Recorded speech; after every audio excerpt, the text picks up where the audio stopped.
Ini doa kami Tuhan yang menjadi pujian kami. Biarlah hidup kami dapat menjadi alat tangan Tuhan untuk menyenangkan hati Tuhan. Tuhan, seringkali kami rindu untuk menyenangkan hati-Mu, namun kami tidak tahu bagaimana caranya. Namun pakai cara kami, usaha kami, Tuhan seringkali kami gagal. Pada saat ini Tuhan kami kembali datang ke hadirat-Mu. Kembali Tuhan kami tahu bagaimana kami hidup kalau kami bisa mendengarkan suara Tuhan. Kami diberikan kepekaan untuk dapat mengenali bahwa itu adalah suara Tuhan. Dan kami diberikan juga hati yang mau taat untuk melakukan kehendak Tuhan. Dengan demikian kami bisa menyenangkan hati-Mu. Terutama saat ini Tuhan, kami rindu Tuhan menjamah kami lewat firman Tuhan yang akan kami renungkan bersama. Mohon Tuhan memimpin dan menyertai waktu di depan ini. Tuhan juga pakai hamba-Mu di balik segala kelemahannya Tuhan. Engkau urapi pakai dia sehingga dia bisa menyatakan apa yang menjadi isi hati Tuhan untuk dapat kami mengerti dan kami hidupi bersama. Terima kasih Tuhan. Sekali lagi Tuhan kami serahkan waktu di depan ke dalam tangan pimpinan-Mu. Di dalam nama Tuhan Yesus Kristus kami sudah berdoa. Amin. Shalom. Selamat pagi Bapak Ibu Saudara yang terkasih. Senang sekali kita kembali bisa beribadah bersama. Dan tidak terasa kita sudah memasuki bulan Mei tahun 2026. Kita sudah melewati satu masa Paskah. Dan tidak terasa kita akan memasuki masa rasul. Kita akan bersama-sama merenungkan firman Tuhan dari kitab para rasul. Yaitu kisah para rasul. Kisah atau cerita kehidupan para rasul Tuhan Yesus yang menjadi murid-murid Tuhan Yesus. Dan salah satu rasul yang sangat gigih di dalam memberitakan Injil adalah Rasul Paulus. Kalau 2 minggu yang lalu kita pernah mendengarkan khotbah tentang seorang yang martir pertama Stefanus. Dan orang yang menyetujui dia untuk dihukum mati tidak lain adalah Saulus atau Paulus. Dan pagi ini kita bersama-sama melihat bagaimana Tuhan menjamah hidup Paulus. Dan kemudian bagaimana dia dipakai Tuhan untuk dapat memberitakan Injil. Membawa berita kabar baik keluar dari Yerusalem hingga Yudea, Samaria, hingga ke Roma sampai ke ujung dunia. Dan topik pertama daripada kisah para rasul adalah peka mendengar dan menaati suara Roh Kudus. Misi pertama Rasul Paulus itu diawali dengan Roh Kudus berbicara kepada para rasul di Yerusalem. Saya mengajak kita membaca ayat ini, satu ayat Kisah Para Rasul pasal 13 ayat 2. Mari kita membacakannya bersama-sama. 1, 2, 3. Ketika mereka beribadah kepada Tuhan dan berpuasa, berkatalah Roh Kudus, khususkanlah Barnabas dan Saulus bagiku untuk tugas yang telah kutentukan bagi mereka. Nah, menarik sekali kalau kita melihat bagian ayat ini. Di situ mencatat Roh Kudus berkata. Betul ya? Ketika mereka beribadah kepada Tuhan dan berpuasa, berkatalah Roh Kudus. Roh Kudus berkata. Roh Kudus berbicara. Tuhan menyapa para rasul dengan kata-kata. Hal ini penting untuk kita pahami. Kalau saya sebagai anak Tuhan, pernahkah saya mendengarkan suara Roh Kudus? Kalau kita bilang, saya tidak pernah mendengarkan suara Roh Kudus. Mari kita melihat apa yang Alkitab katakan. Roh Kudus itu berkata-kata. Dia berbicara. Nah, saudara terkasih, siapakah Roh Kudus itu? Kita awali firman Tuhan untuk mengenal dia, yaitu Roh Kudus adalah Tuhan pribadi Allah. Dia sebuah pribadi Allah, oknum yang ketiga yang punya peran amat penting dalam hidup orang percaya. Saudara semua yang hadir di tempat ini, saudara dan saya adalah orang-orang yang percaya kepada Tuhan. Ketika kita sudah mengenal Tuhan, tidak sampai di situ, tapi hidup kita juga dituntun oleh Tuhan. Maka kita harus punya kepekaan bagaimana dituntun oleh Tuhan, yaitu bisa mendengarkan suara Roh Kudus. Di situ kita bisa mengalami banyak sekali berkat dalam kehidupan kita ketika kita mulai hidup dituntun oleh Roh Kudus. Nah, apa peran Roh Kudus dalam kehidupan kita? Pertama, dia adalah Roh penolong dan Roh penghibur atau disebut Parakletos. Nah, Bapak Ibu Saudara terkasih, Roh Kudus bukan cuma punya kuasa. Dia bukan cuma punya kekuatan, tetapi kuasa Tuhan itu begitu nyata di dalam kehidupan kita anak-anak Tuhan. Kuasa Tuhan itu begitu aktif bekerja di dalam kehidupan kita. Sebagai apa? Sebagai penolong. Saudara pernah merasa kesepian, saudara pernah merasa sendiri, saudara pernah merasa sedih. Roh Kudus hadir untuk menemani kehidupan kita. Dia adalah penolong. Sehingga saudara, Roh Kudus hadir dalam hidup kita untuk apa? Untuk memberikan kepada kita keberanian menghadapi hidup ini. Roh Kudus hadir dalam hidup kita untuk apa? Untuk memberikan kepada kita kekuatan. Roh Kudus hadir untuk memberikan kepada kita ketenangan batiniah. Sehingga kita bisa melihat kehidupan ini dengan sebuah kekuatan karena ada Roh Kudus yang hadir bersama dengan anak-anaknya. Dia adalah penolong dan penghibur. Yang kedua, dia bukan cuma penolong dan penghibur, tetapi dia juga menuntun, dia juga memegang tangan kita untuk masuk ke dalam kebenaran. Nah, Bapak Ibu Saudara terkasih, sewaktu kita percaya kepada Tuhan, Tuhan tidak berhenti sampai di situ. Tapi dia terus menolong kita setiap hari untuk berjalan semakin mengenal siapa dia, mengenal kebenarannya. Ketika saudara membaca Alkitab, kemudian saudara baca apa artinya, kenapa saya tidak mengerti. Maka di situ saudara bisa berdoa, Tuhan saya minta pertolonganmu supaya saya bisa diberikan hikmat untuk memahami kebenaran ini. Roh Kudus akan menolong kita untuk membedakan yang benar daripada yang salah. Terutama di saat saya yang paling sulit dalam kehidupan kita, Roh Kudus mau menuntun kita untuk dapat berjalan dalam kebenaran. Bukan sampai di situ saja, Roh Kudus juga menginsyafkan kita akan dosa-dosa kita. Saudara, ketika kita sudah percaya kepada Tuhan, hidup kita sebagai anak Tuhan hidup kita sebagai orang berdosa sudah ditebus oleh darah Yesus Kristus, maka selanjutnya Roh Kudus bekerja, yaitu mengisyafkan kita akan kesalahan kita. Tujuannya apa? Bukan untuk menghakimi saudara, karena dosa-dosa kita sudah ditanggungkan oleh Tuhan Yesus di atas kayu salib. Tetapi kita diisyafkan dosa-dosa kita supaya hidup kita dipulihkan, relasi kita dan Tuhan bisa mengalami suatu relasi yang indah. Saudara, alangkah indahnya ketika kita memiliki relasi yang indah sehingga Roh Kudus bekerja membuat kita semakin dekat dengan Dia. Setelah itu ketika kita menjadi orang percaya, kita mulai bertumbuh dan kita mulai diberikan karunia-karunia roh. Saudara, percayakah saudara di dalam diri kita setiap orang diberikan karunia. Saya ingat waktu saya kecil, saya tidak bisa berkata-kata dengan tidak punya keberanian untuk berkata-kata di depan umum. Di depan kelas pun merasa malu, merasa minder kalau disuruh maju ke depan. Apalagi pernah satu kali bilang jadi pemimpin upacara, wah pasti tidak berani sekali. Nah saudara, waktu percaya kepada Tuhan Yesus dan kemudian mengikut Tuhan, di situ saya mulai melihat bahwa Tuhan mau bekerja di dalam diri saya sebagai apa. Nah pertama kali saya menjadi seorang guru sekolah minggu. Waktu menjadi guru sekolah minggu saya mengajar, saya ingat pertama kali saya mengajar di depan kelas. Nah itu saya mengajar itu tidak sampai 5 menit, bahan cerita saya sudah habis. Kenapa? Saya begitu gugupnya, saya tidak bisa berkata-kata dengan tenang. Karena walaupun itu cuma anak-anak, tapi tidak punya keberanian berdiri di depan umum. Sehingga itu tidak bisa mengajar dengan baik. Tetapi ketika waktu berlalu, kemudian Roh Kudus pelan-pelan memberikan karunia itu.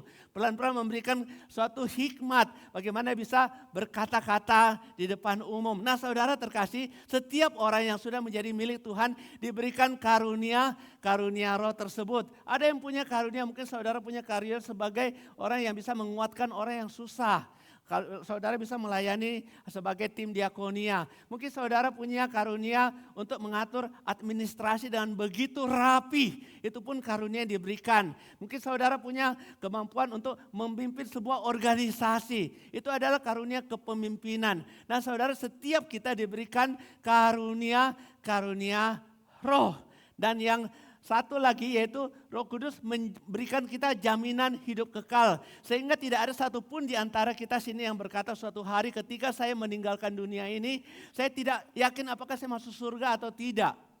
Saudara, Roh Kudus sendiri menjamin, mensegelkan, memeteraikan bahwa kita sudah menjadi anak Tuhan dan kita sudah pasti masuk ke dalam kerajaan Allah di sorga. Siapa yang menjamin?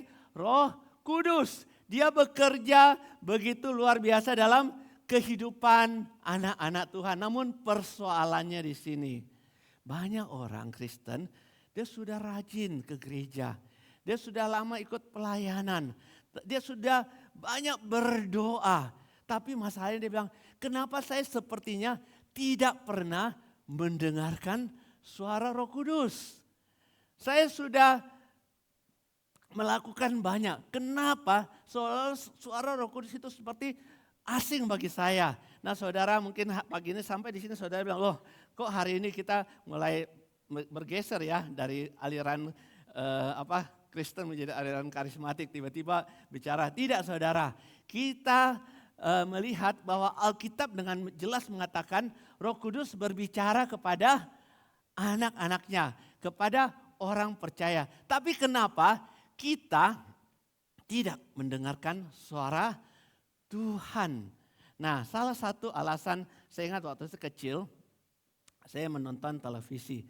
Waktu itu bukan sekarang Smart TV, tetapi waktu itu televisi bentuknya masih seperti ini. Mungkin saudara pernah satu zaman dengan saya tahu kalau muncul gambar ini artinya televisi kehilangan signal, kehilangan frekuensi atau gelombang yang ada. Saya tidak tahu apakah karena antena atau apa, tapi di situ mulai bunyi suara tit itu ya. Maka kita mulai atur-atur lagi antena.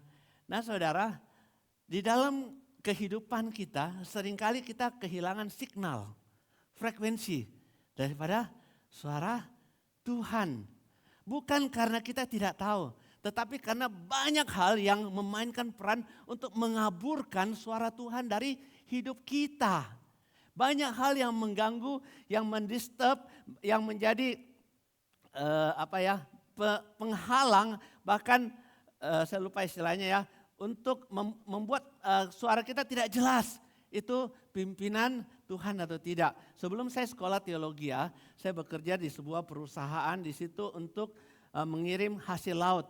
Maka tugas saya, salah satu tanggung jawab saya itu memonitor ikan-ikan yang akan masuk pada minggu tersebut ke pabrik tempat saya bekerja.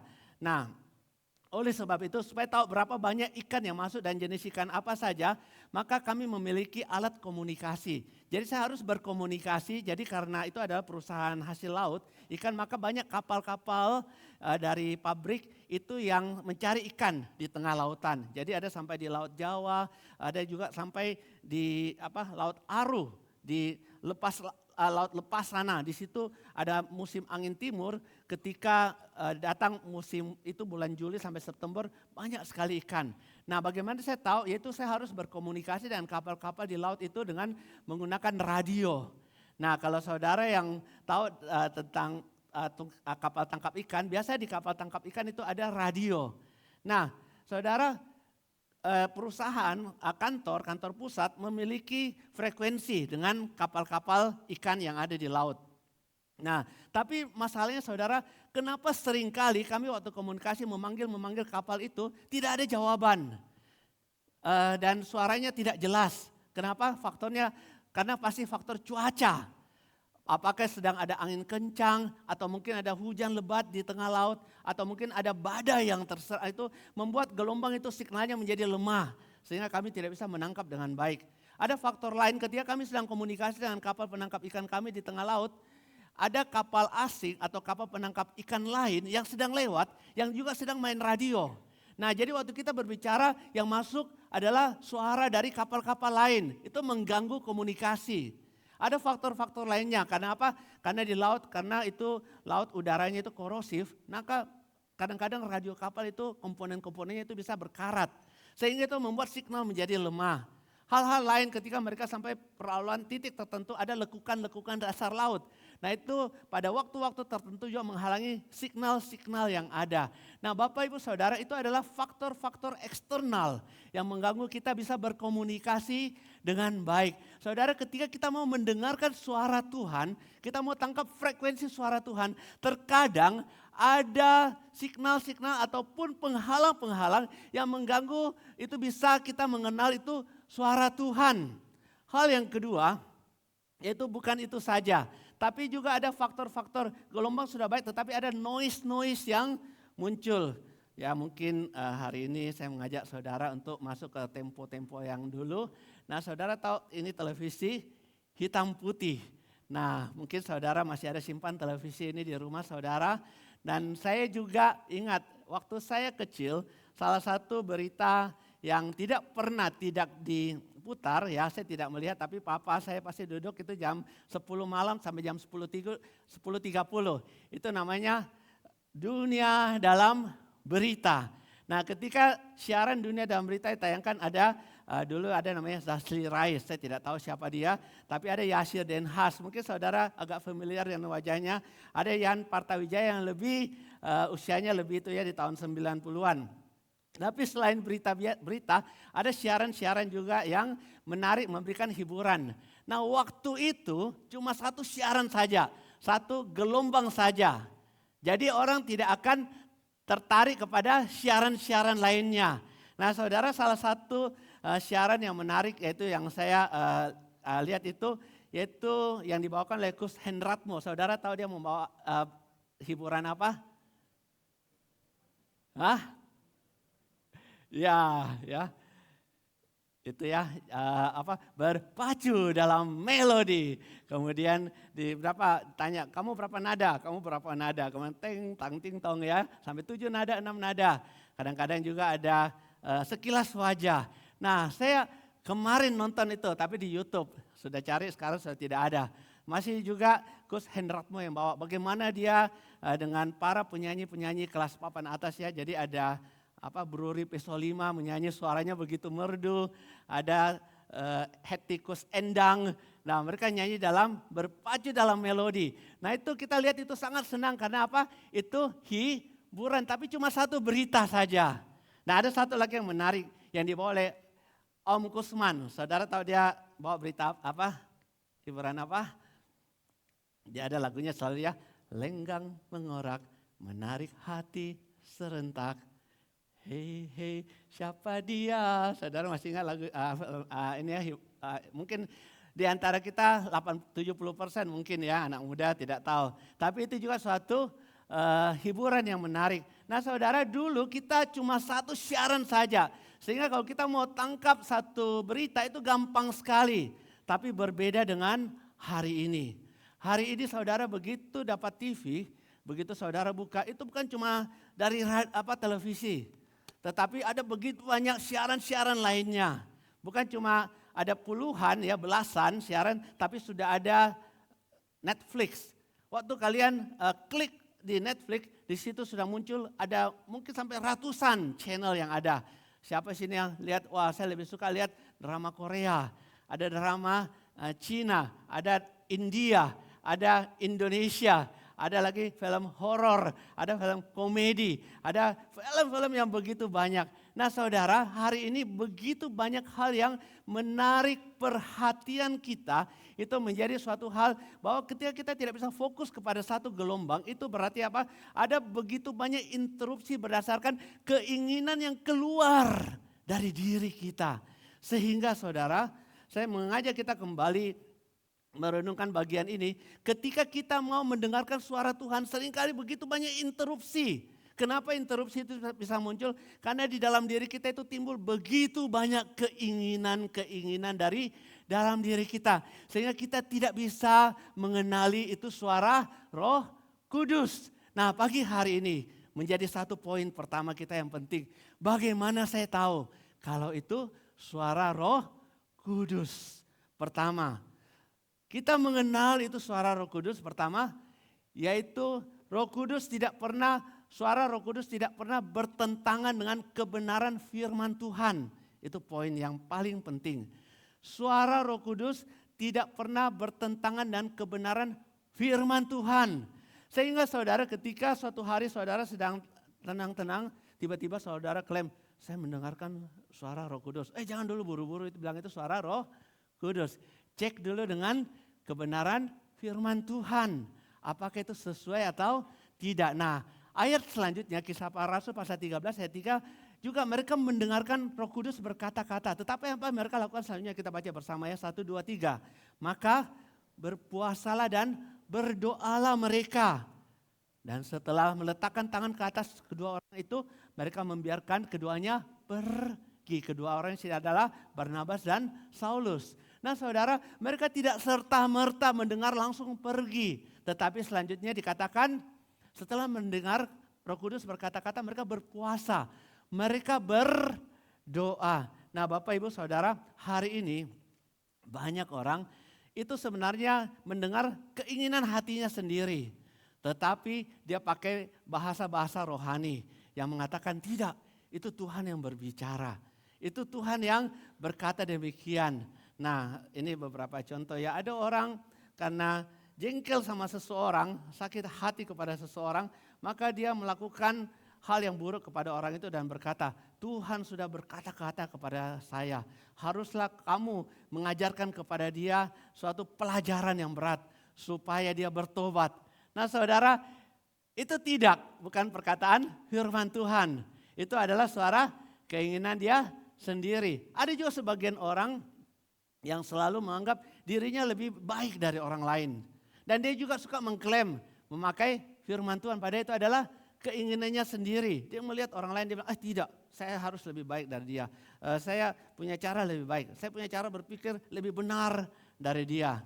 Sampai kadang-kadang dia pakai lagu, dia nyanyi sebuah pujian, bang, biar 1000 rubah di kiriku, 10.000 rubah di kananku, saya tetap berdiri. Nah dia menganggap dirinya lebih penting, padahal Alkitab tidak mengajarkan hal yang demikian.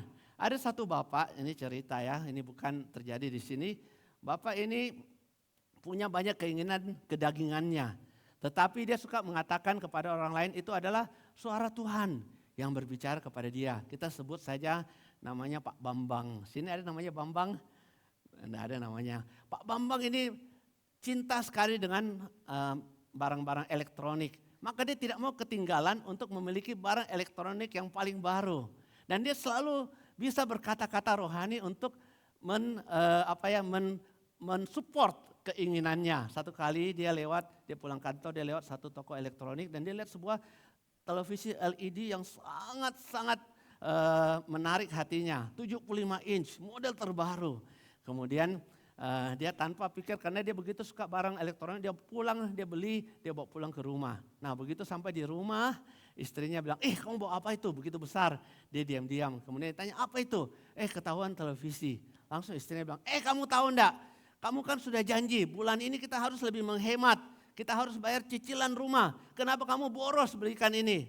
Langsung dia menjawab istrinya dengan tenang, dengan sabar, dengan penuh percaya diri. Dia bilang, Mama dengar baik-baik. Ini Roh Kudus yang berbicara kepada saya. Bahwa kita harus memuliakan Tuhan. Lewat siaran-siaran rohani yang ada, apalagi televisi ini. Bisa dipakai untuk lebih banyak untuk kemuliaan nama Tuhan. Putar channel-channel rohani biar orang yang lewat bisa menikmati channel rohani ini. Wow, ini suara Roh Kudus yang dia klaim berbicara kepada dia istrinya. Kalau sudah dengar ini suara Roh Kudus, maka dia diam. Dia tidak akan protes. Kemudian sudah televisi itu dipasang di rumahnya. Nah besok dia pergi bekerja dan dia pulang ke rumah. Sampai di rumah, dia yang kaget kali ini. Karena istrinya memakai baju merek termahal, dia pakai jam tangan merek termahal, dia pakai sepatu lari yang paling bagus, yang harganya juga sangat mahal. Nah ketika dia melihat istrinya, dia yang kaget kali ini. Dia bukankah Mama bilang kita harus hemat, kenapa Mama sekarang belanja lebih mahal dari saya. Istrinya juga langsung tenang dengan percaya diri dan berkata, tenang, tenang Pak. Tadi pagi waktu saya renungan, saya baca Alkitab, saya mendengar bisikan suara Roh Kudus yang mengatakan, pergilah ke mall, belilah barang-barang ini. Supaya kamu istri Bambang bisa mengajarkan kepada suamimu apa itu pengendalian diri. Apa itu beriman, apa itu bersabar. Jadi jangan marah, itu suara Roh Kudus. Bagus tidak? Bagus ya, terdengar bagus. Tapi saudara, akhirnya Bambang berpikir di dalam hatinya, dia mau marah tidak bisa karena itu suara siapa? Roh Kudus.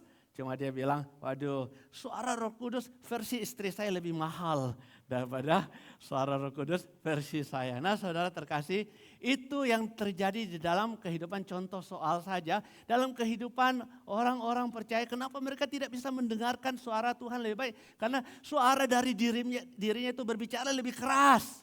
Suara keinginan dari dirinya itu lebih kuat.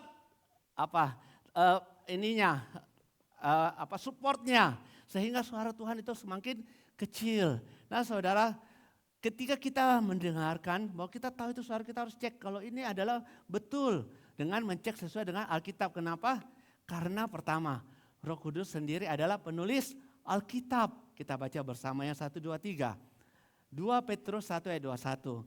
Sebab tidak pernah nubuat dihasilkan oleh kehendak manusia, tetapi oleh dorongan Roh Kudus, oleh orang-orang yang berbicara atas nama Allah. Nah saudara terkasih, ketika Roh Kudus berbicara kepada anak-anaknya hari ini, maka dia Roh Kudus yang sama juga yang mewahyukan kebenaran firman Tuhan kepada para penulis Alkitab.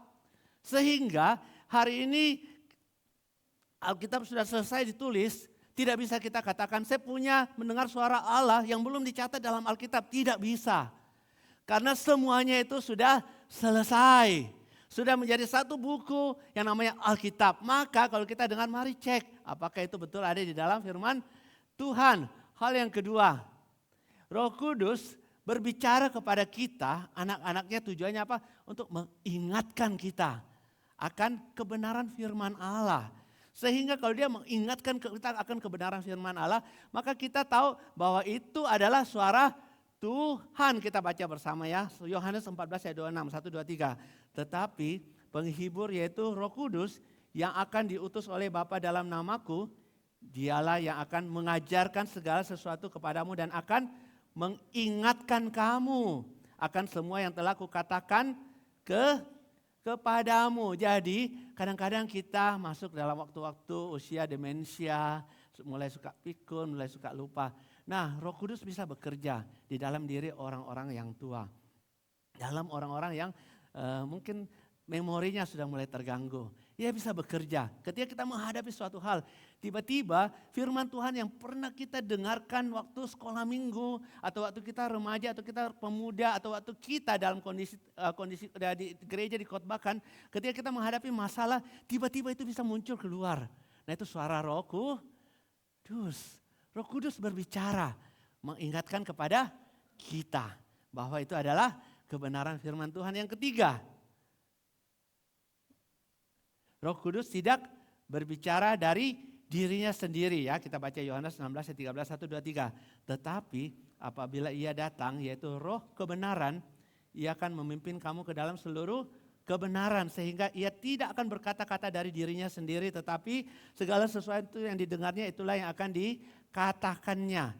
Jadi dia akan menuntun masuk kita ke dalam kebenaran Tuhan, semakin mengenal kebenaran Tuhan. Ya, itu cara pertama kita mengetahui itu suara Roh Kudus. Cara yang kedua. Nah, saudara terkasih, cara yang kedua, karena Roh Kudus bekerja di dalam diri orang percaya untuk apa? Untuk menuntun mereka di dalam kebenaran, untuk mengisyafkan kita akan segala dosa dan kesalahan kita, untuk membuat kita apa lagi? Untuk dapat semakin punya penolong pendamping. Maka Roh Kudus ketika berbicara kepada kita, dia selalu bicara dengan suara yang manis dan lembut. Tidak pernah Tuhan berbicara kepada kita dengan suara yang seperti perintah marahan atau suatu kata-kata yang keras. Tidak saudara.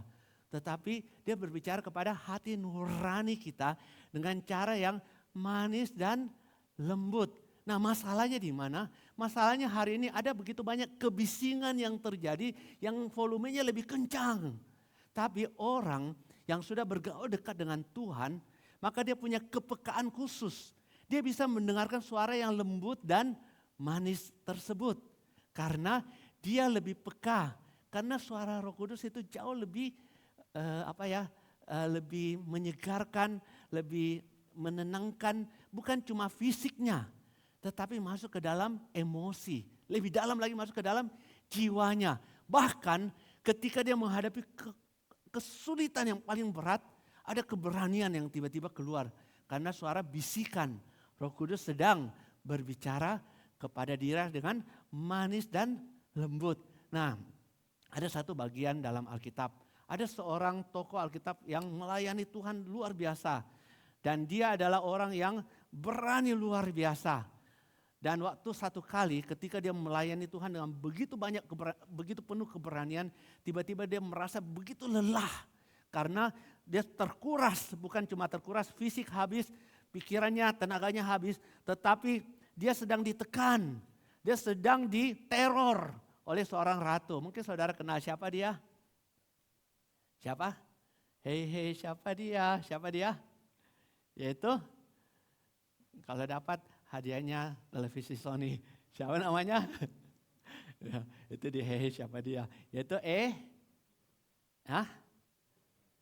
Elia. Ya. Elia pernah mengalami suatu kondisi depresi yang sangat berat. Di dalam kondisi yang begitu tertekan dalam dirinya, dia melarikan diri dan dia berdoa, Tuhan, ambil saja nyawaku. Saudara, orang yang berada pada titik depresi paling berat, dia sudah tidak ingin hidup lagi. Itu pun dialami seorang nabi bernama Elia. Dan ketika dia berdoa demikian, apakah Tuhan diam? Tidak, Tuhan tidak diam. Tuhan menyapa dia. Tapi Tuhan menyapa dia kapan ya? Kita melihat dia ada di dalam sebuah gua, kemudian catat ada angin besar dan kuat. Itu angin begitu besar, begitu kuat. Saudara bisa membayangkan besarnya angin itu bisa membelah gunung-gunung dan memecahkan bukit-bukit batu. Gunung, bukit batu itu begitu keras. Tapi angin ini begitu kuat, begitu besar. Angin ini mendahului Tuhan. Tapi Tuhan tidak ada di dalam angin itu. Nah, kemudian selanjutnya dicatat. Dan sesudah itu angin itu lewat, datang gempa. Jadi ketika angin yang begitu kencang sudah memecahkan gunung itu lewat, kemudian terjadilah gempa bumi, tempat dia berpijak goyang. Tetapi Tuhan juga tidak ada di dalam peristiwa yang spektakuler itu, tidak ada. Nah, setelah gempa itu muncul api. Api turun dari langit. Saudara, itu adalah suatu peristiwa yang begitu supranatural.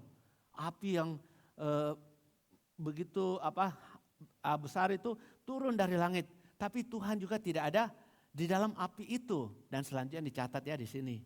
Dan sesudah api itu datanglah bunyi angin sepoi-sepoi basah. Dan sesudah Elia mendengarnya, ia menyelubungi mukanya dengan jubahnya, lalu pergi keluar dan berdiri di depan pintu gua itu. Dan di dalam kondisi yang begitu tenang, kemudian Tuhan menyapa. Maka datanglah suara kepadanya berkatakan, apakah kerjamu di sini, hai Elia? Saudara terkasih, di dalam angin sepoi-sepoi basah, di situ Tuhan hadir. Dan Elia yang punya kepekaan itu segera keluar dari gua itu. Dia tidak bersembunyi lagi di dalam gua, tetapi dia ingin mendengarkan suara Tuhan. Ketika Tuhan menyapa dia dengan begitu lembut, menanyakan, apakah kerjamu di sini, hai Elia? Disitulah Elia seperti orang menangis. Luar biasa ya. Dia bilang, Tuhan, masa kamu tidak tahu? Saya habis melakukan kehendak-Mu. Saya berperang Tuhan melawan nabi-nabi Baal dari Raja Ahab dan Ratu Isabel. Saya bertempur luar biasa, disaksikan oleh seluruh orang Israel di atas gunung Karmel. Saya begitu lelah, dia keluarkan semua curhat dia kepada Tuhan. Tapi saudara, suara itu juga yang meneguhkan imannya, menguatkan dia. Dia kemudian bangkit, bisa berdiri kembali untuk melanjutkan kehidupannya. Saudara terkasih, Tuhan berbicara kepada kita lewat suara yang lembut. Hari ini kembali ya, ada begitu banyak noise ya. Kalau kita tahu hari ini kita punya mic pro di situ, ada dua mic pro kiri kanan. Tanya supaya untuk bisa menghindarkan noise, supaya suaranya terdengar clear, bersih, jernih. Jangan ada gangguan-gangguan. Nah saudara, ketika kita mendengarkan itu ya, itu lebih dari antena-antena yang ada. Tetapi ada pimpinan Tuhan yang membuat kita bisa mendengar suara itu, frekuensi gelombang itu menjadi semakin kuat. Menjadi semakin jelas. Dan waktu kita tahu, wah itu pimpinan Tuhan. Ini yang Tuhan mau saya kerjakan dalam kondisi saat ini. Saudara menghadapi dunia hari ini, saudara perlu lebih banyak mendengarkan Allah berbicara kepadamu. Daripada berita-berita tentang perang berbicara kepada saudara yang membuat saudara semakin pesimis akan hari esok. Daripada harga-harga yang akan naik yang berbicara dengan begitu keras. Saudara singkirkan itu semua. Saudara lebih butuh frekuensi suara Tuhan. Berbicara lebih jelas apa maunya Tuhan di dalam kondisi dunia seperti sekarang. Kalau saat ini tiba-tiba dokter mendiagnosa saudara terkena penyakit serius yang membuat saudara gemetaran. Saudara janganlah karena penyakit itu saudara kehilangan iman saudara kepada Tuhan. Tapi mari pertajam hatimu untuk mendengar suara Tuhan lebih keras. Karena frekuensi Tuhan itu berbicara kepada Nabi Elia juga mau menyapa saudara pada hari ini. Dia mau berbicara kepada saudara untuk menguatkan iman saudara. Bahwa saudara akan menjalani hari esok dengan memaknai setiap peristiwa yang kita alami dalam hidup ini. Kejadian-kejadian yang ada baik di alam ini, di muka bumi ini, di negeri ini, atau dalam keluarga kita. Atau untuk anak-anak kita. Kita tidak tahu bagaimana kita harus ngomong sama anak kita. Sudah dikasih tahu begini dia tidak bisa taat. Sudah dikasih tahu begitu tidak bisa taat. Sudah kehilangan hikmat akal budi untuk bisa mengajar dia. Saudara cari Tuhan. Dengarkan suara Tuhan berbicara kepadamu. Tuhan akan menyapa saudara dengan lembut, dengan halus. Tujuannya apa? Memberikan kekuatan kepada kita untuk menjalani hidup dan hikmatnya. Dia akan menuntun kita menjalani, melakukan segala perkara-perkara di depan. Tuhan akan menolong sehingga seperti janji kepada Yosua. Kalau engkau hari ini pergi ke tempat itu, engkau pergi ke sana, Tuhan akan memimpin langkahmu, membuat engkau apa yang lakukan tanganmu dengan berhasil. Karena Tuhan yang memimpin, engkau tidak akan gagal. Tapi saudara, mari kita punya kepekaan yang kencang. Mendengarkan suara Tuhan. Tuhan mau menyapa saudara dengan sebuah sapaan yang manis dan lembut. Sebuah lagu berjudul Manis Lembut Tuhan Yesus memanggil. Kita nyanyi coba ya. Manis lembut Tuhan Yesus memanggil aku dan kau. Tengoklah dia prihatin menunggu aku dan kau. Hai mari datanglah kau yang lelah, mari datanglah. Sungguh lembut Tuhan Yesus memanggil kau yang lelah. Saudara, tahukah kita yang lelah menjalani hidup dalam dunia ini, Tuhan sudah begitu ingin berbicara kepada kita. Tuhan sudah begitu ingin memimpin kita dengan suaranya. Dia memanggil, tapi terkadang begitu banyak gangguan, signal lain menghalangi kita. Kita tidak peka. Tuhan mau berbicara kepada setiap anak-anaknya. Seperti seorang bapa melihat anaknya di dalam kesulitan besar. Dia tahu, nak kamu harus begini, kamu harus begitu. Tetapi anaknya begitu bising dengan kesibukannya. Dia tidak punya frekuensi kepekaan untuk mau mendengarkan suara bapaknya, menuntun dia untuk berhasil dalam hidupnya. Saudara, demikian pun Tuhan. Dia menunggu saat yang tepat. Dia mau menyapa kita dengan suaranya yang manis dan lembut. Saya ingat anak sekolah minggu punya satu lagu. Dia kata, Roh Kudus, kau hadir di sini.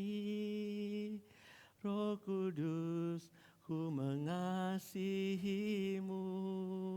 Kau lembut, kau manis, kaulah penghiburku, penolongku, diutus Bapakku. Ku buka hati untuk Roh-Mu Tuhan.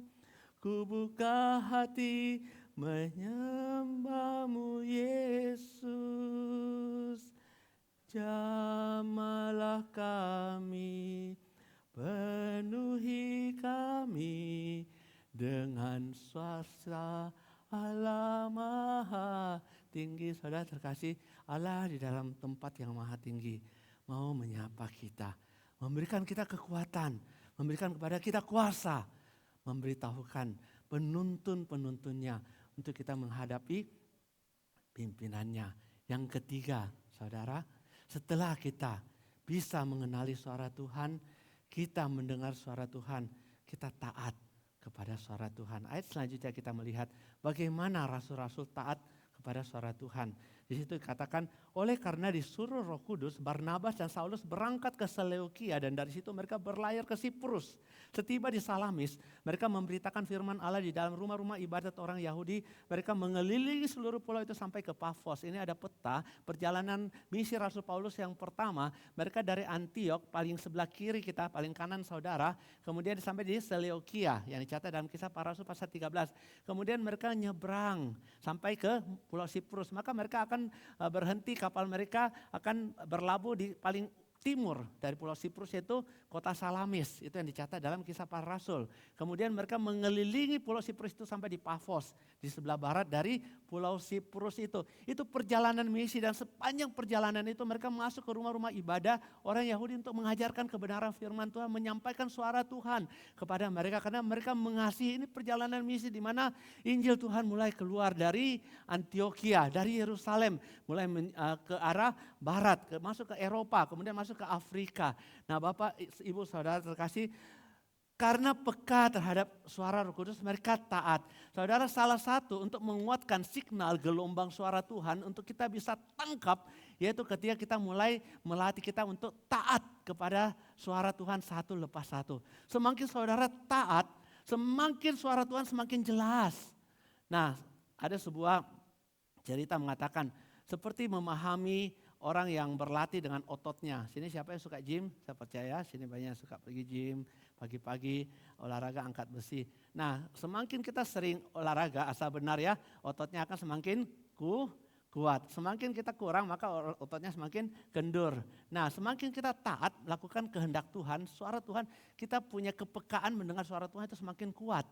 Karena kita sudah satu frekuensi dengan Tuhan dan kita menaati dan Tuhan berkenan. Dia akan berbicara kepada kita dengan pimpinan yang semakin hari semakin jelas. Saudara, maukah hidup saudara terus dipimpin oleh suara Tuhan? Yaitu mulai taat kehendak Tuhan. Lakukan apa yang disampaikan ketika Tuhan menyapa kita lewat firman Tuhan atau lewat masa-masa berat dalam hidup kita. Tuhan menyapa kita. Maka taat lakukan seperti Barnabas dan Paulus. Nah, selanjutnya kita lihat ya di Pulau Pafos apa yang terjadi. Nah, di situ katakan waktu mereka sampai ke Pafos ya, mereka keliling ya, mereka berjumpa dengan seorang bernama Elimas. Nah, Elimas ini adalah seorang tukang sihir. Nah, di dalam bahasa Yahudi namanya Bar Yesus. Nah, dia adalah orang Yahudi. Nah, menarik di sini orang Yahudi ini adalah tukang sihir itu. Dan di situ juga ada orang-orang non-Yahudi atau orang Yunani. Nah, di Pulau Pafos ada seorang gubernur, ya kita lihat bersama ya saya baca. Tetapi Elimas, nah begitu namanya dalam bahasa Yunani, tukang sihir, menghalang-halangi mereka dan berusaha membelokkan gubernur itu dari imannya. Selanjutnya dikatakan tetapi Saulus juga disebut Paulus. Nah, di sini menarik, untuk pertama kalinya nama Saulus disebut Paulus. Kenapa demikian? Nanti saya sampaikan. Yaitu dia yang penuh dengan Roh Kudus. Jadi Paulus itu penuh dengan Roh Kudus, langsung menatap tukang sihir itu dan berkata, "Hai anak iblis, engkau penuh dengan rupa-rupa tipu muslihat dan kejahatan. Engkau musuh segala kebenaran. Tidakkah engkau akan berhenti membelokkan jalan Tuhan yang lurus itu?" Dan selanjutnya dicatat, sekarang lihatlah, tangan Tuhan datang menimpa engkau dan engkau menjadi buta beberapa hari lamanya, engkau tidak dapat melihat matahari. Dan seketika itu juga orang itu diliputi kabut dan gelap dan sambil meraba-raba ia harus mencari orang untuk menuntun dia. Melihat apa yang terjadi itu, percayalah gubernur itu ia takjub akan ajaran Tuhan. Nah saudara terkasih, dalam bagian ini kita melihat bagaimana Barnabas dan Saulus menaati pimpinan Tuhan sehingga kuasa Tuhan di dalam diri mereka semakin nyata. Dan ketika mereka memberitakan firman Tuhan, ada seorang gubernur dari pulau Siprus itu yang bernama Sergius Paulus. Nah, kenapa namanya Sergius Paulus? Beberapa penjelasan Alkitab mengatakan jadi waktu zaman itu orang yang bisa menaklukkan satu wilayah, maka nama wilayah itu akan ditaruh di namanya. Contohnya, kalau dia menaklukkan Inggris, ya, maka dia namakan Britannicus, ya, Britannicus itu ya.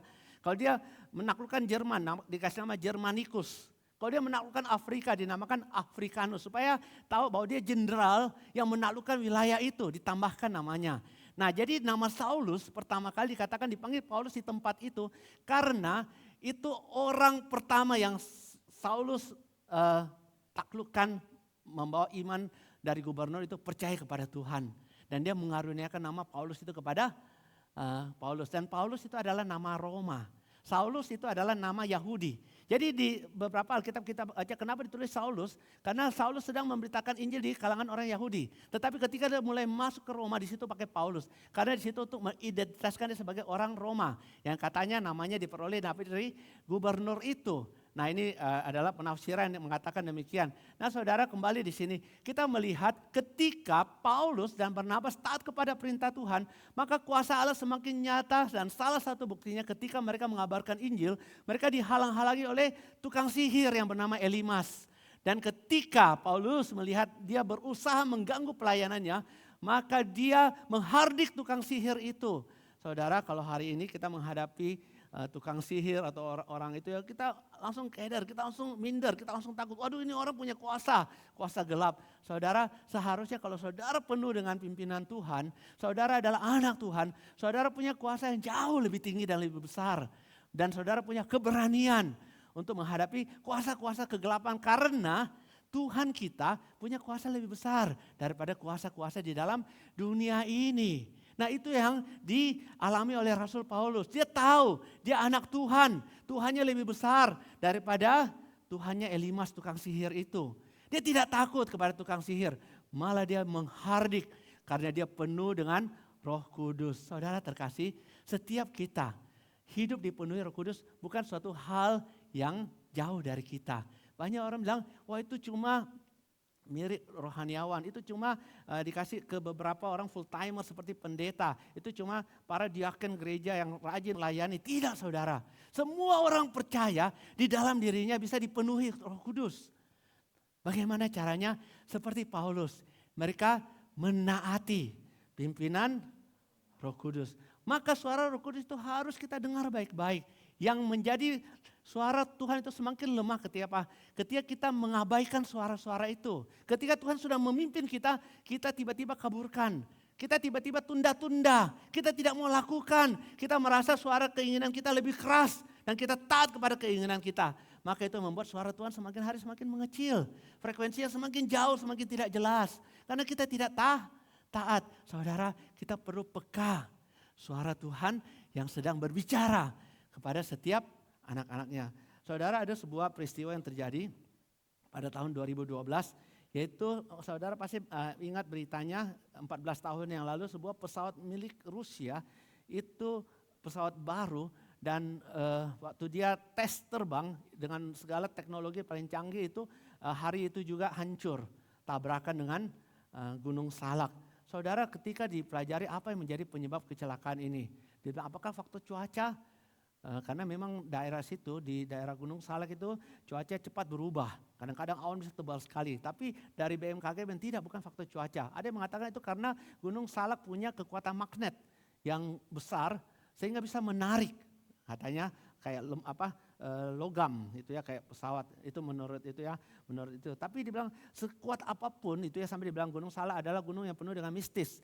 Ya, dia bilang sekuat apapun tidak bisa menarik sebuah benda yang terbang dengan kecepatan begitu tinggi dan sebesar pesawat Sukhoi. Dia bilang apakah ini human error? Apakah ini karena pilotnya? Tapi tahu siapa pilotnya? Pilotnya adalah seorang yang punya latihan militer yang sangat hebat. Dia bahkan pernah pimpin pesawat tempur. Dia adalah seorang yang sangat berpengalaman. Saudara diperiksa-periksa tidak ada alasan. Tetapi saudara ketika black box-nya ditemukan, ternyata ditemukan beberapa fakta. Yaitu ketika pesawat 30 detik sebelum benturan, itu ada suara dari otomatis yang memberikan sebuah peringatan. Dia bilang, saya terjemahkan, dia bilang di depan ada daratan, itu ya, pull up, itu angkat tinggi, terbang itu ya, memperingati berapa kali. Tapi kapten itu mengatakan ini pesawat baru dan sudah dapat izin dari monitor di darat bahwa boleh turun dan kecepatan itu. Dia bilang itu mungkin database yang belum dihapus. Dia abaikan suara itu. Nah 7 detik sebelum kecelakaan itu ada lagi peringatan mengatakan landing gear not down. Yaitu pesawat belum turun. Artinya sudah dekat sekali dengan daratan. Dan setelah itu hilang. Tidak ada lagi komunikasi. Saudara, sang pilot mengabaikan suara peringatan itu. Saudara, ketika kita anak Tuhan mengabaikan pimpinan Tuhan dalam hidup kita, maka kita tidak tahu bagaimana menghadapi dunia ini. Bagaimana kita bisa membawa keluarga kita menjalani kehidupan mereka seperti dalam rancangan Tuhan. Kalau kita sering mengabaikan pimpinan Tuhan, bukan suatu hidup seperti yang kita rancangkan. Tetapi mungkin banyak kecelakaan. Karena apa? Dunia ini lebih jahat daripada kekuatan seorang manusia bisa bertahan. Sehingga ada sebuah pendapat mengatakan kalau ada anak kecil yang lahir tanpa pertolongan dari lingkungannya atau orang tuanya atau itu, dia tidak akan bisa bertahan hidup. Dia butuhkan pertolongan. Apalagi kita. Kita butuhkan pertolongan dari atas. Oleh sebab itu kita harus menaati suara Roh Kudus yang berbicara. Yang terakhir saudara, supaya bisa menjaga saluran suara itu terus bersih dan indah. Karena dia Roh Kudus, maka kita perlu hidup dalam kekudusan. Di zaman ini menjaga kekudusan, apakah masih relevan atau tidak? Saudara, itu menjadi pertanyaan bagi banyak anak muda yang begitu gampang mengotori kehidupan mereka dengan pengaruh-pengaruh yang begitu banyak. Saudara, kalau kita tidak menjaga saluran itu bersih, maka suara Tuhan itu tidak bisa kita dengar. Yang ada begitu jauh dan begitu asing. Tetapi kalau kita menjaga hidup kita benar, kudus senantiasa di hadapan Tuhan, maka suara itu akan semakin hari semakin keras, semakin kuat. Dan kita diberikan suatu keinginan. Dulu saya menaati keinginan daging di dalam diri saya. Maka sekarang keinginan yang ada dalam diri saya mulai ingin melakukan apa yang Roh Kudus sampaikan. Ketika kita latih, lakukan itu. Seperti kita melatih menyanyi atau kita melatih berolahraga, berenang. Harus terus latihan. Itu juga kepekaan akan suara Roh Kudus terus dilatih dengan terus menaati. Ketika kita berat menaati banyak tantangan, tanya Roh Kudus. Saya mengalami tantangan untuk menaati ini. Ada suatu keinginan yang besar, bagaimana saya menghadapi ini? Dia akan berbicara kepada kita. Lewat firman Tuhan yang sudah kita pernah dengar. Ataupun dia akan menyapa kita dengan begitu lembut. Kalau kamu taat percaya dengan iman, kamu akan melihat ada pelangi di balik awan yang tebal. Ada harapan, ada kebahagiaan yang Tuhan lakukan. Tapi taatlah kepada pimpinan Tuhan dengan hidup kudus. Maka kita akan menjadi domba-domba Allah yang mengenal suara gembala kita, Tuhan kita. Seperti Yohanes 10 ayat 27 mengatakan, domba-dombaku mendengar suaraku. Dia kenal suara. Jadi Tuhan bukan tidak berbicara kepada kita. Tuhan terus berbicara kepada kita. Dan domba-domba mengenal suara gembalanya dan aku mengenal mereka. Dan mereka mengikut aku. Nah saudara terkasih, mari bersama kita mengambil sebuah tekad dalam hidup kita. Jalani waktu kita di depan dengan dipimpin oleh suara Tuhan. Suara Roh Kudus. Suara yang lembut, suara yang begitu halus, penuh kasih, mau menuntun kita. Taati pimpinannya. Saudara akan melihat hidup saudara akan semakin hari semakin indah. Saya mengajak saudara untuk menutup firman Tuhan dengan berdoa dan kita menyanyikan pujian ini. Roh-Mu yang hidup penuhiku, jiwaku tenang bersamamu. Roh-Mu yang kudus pulihkanku, ku hidup oleh anugerah-Mu. Kita bersama-sama bangkit berdiri. Saya mengajak kita menaikkan pujian ini. Sambil pujian kita naikkan, saya mengajak saudara berdoa juga dalam hati saudara. Kalau saudara belum pernah mendengarkan suara Tuhan dengan jelas, mari kita awali dengan sebuah doa. Tuhan, biarkan saya bisa mendengarkan kebenaran dan suara-Mu.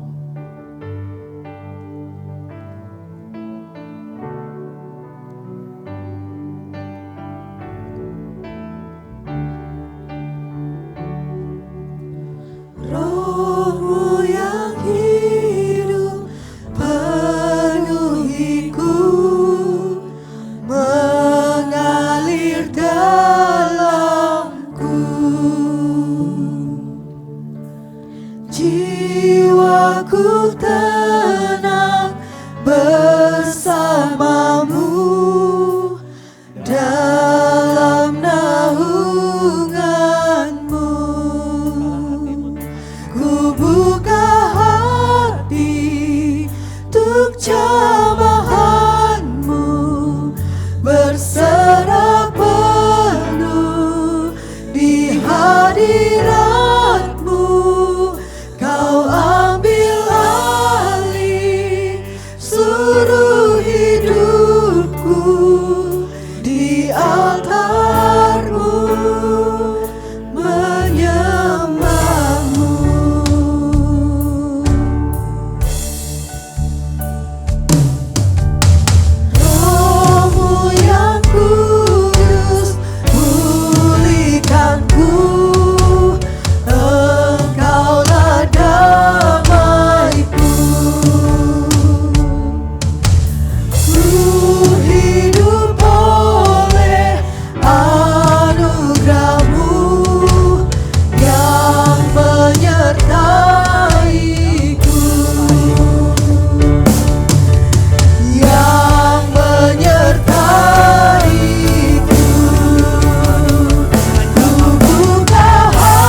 Mengambil setir kendali atas kehidupan kami.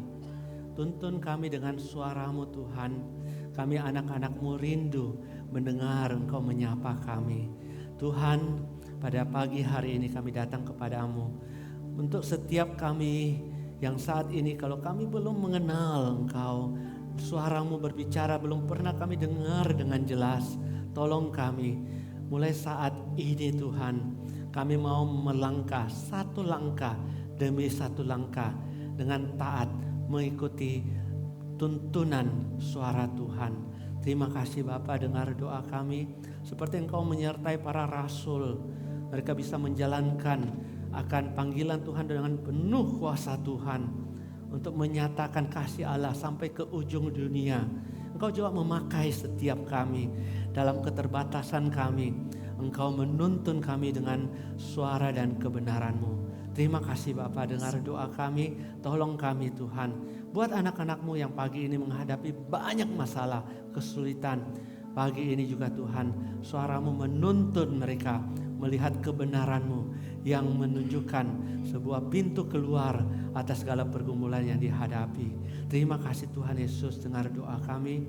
Kami serahkan hidup di depan ke dalam tuntunan kasih-Mu. Oh Roh Kudus, oh Tuhan, ambil alih perjalanan hidup kami yang ada di depan, melangkah indah bersama dengan tangan-Mu di dalam genggaman tangan kasih-Mu. Terima kasih Tuhan Yesus, kami sudah berdoa, amin. Silakan duduk Bapak Ibu terkasih.